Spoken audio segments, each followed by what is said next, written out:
அனைவருக்கும் எனது பணிவான வணக்கங்கள். இந்த பதிவிலே நாம் சிலவற்றை தெரிந்து கொள்வோம். செவ்வாய்க்கிழமை வெள்ளிக்கிழமைகளில் கல் உப்பு வாங்க வேண்டும். அதனால் வீட்டில் ஐஸ்வர்யம் பொங்கும். ஏன்னா உப்புல தான் லட்சுமி தேவி வாசம் செய்கிறாள் என்று பெரியவர்கள்லாம் சொல்கிறாங்க. அதனால் செவ்வாய்க்கிழமை வெள்ளிக்கிழமையில் கல் உப்பு கண்டிப்பாக வாங்க வேண்டும்.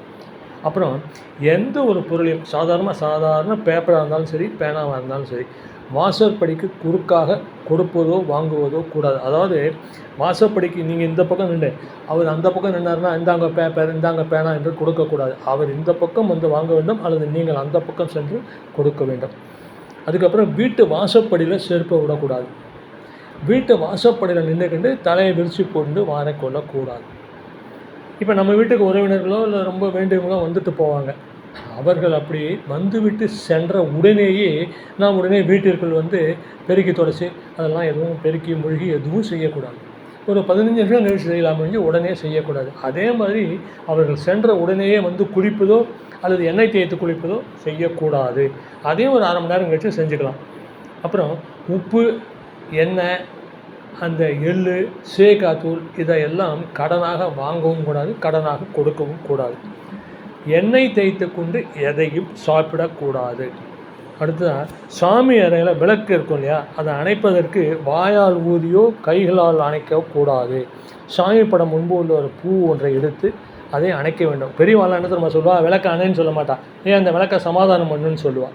சமாதானம்னா அணைக்கிறதுன்னு பேர். இதை செய்ய வேண்டும். வீட்டில் பெண்கள் இருந்தால் அவர்கள் தான் சாமியரில் விளக்கு ஏற்ற வேண்டும்.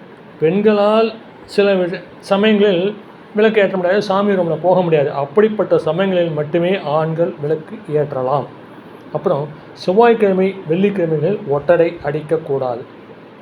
அப்புறம் சாயந்தரம் 6:30 மணிக்கு மேலே வீடு பெருக்கிறதோ கூட்டுறதோ எதுவும் பண்ணக்கூடாது. அப்புறம் காலையில் எழுந்ததும் விளக்கமாறோ அல்லது செருப்போ கண்ணில் பட மாதிரி வைக்கக்கூடாது. எங்கேயானு மறைச்சி வைக்கணும். ஏன்னா இதெல்லாம் அபசகுனம். இதெல்லாம் கண்ணில் பட்டுனா அதற்கு பெரியவர்களை நமஸ்காரம் செய்யும்போது அவர்கள் வந்து கிழக்க பார்த்து நிற்பாங்க.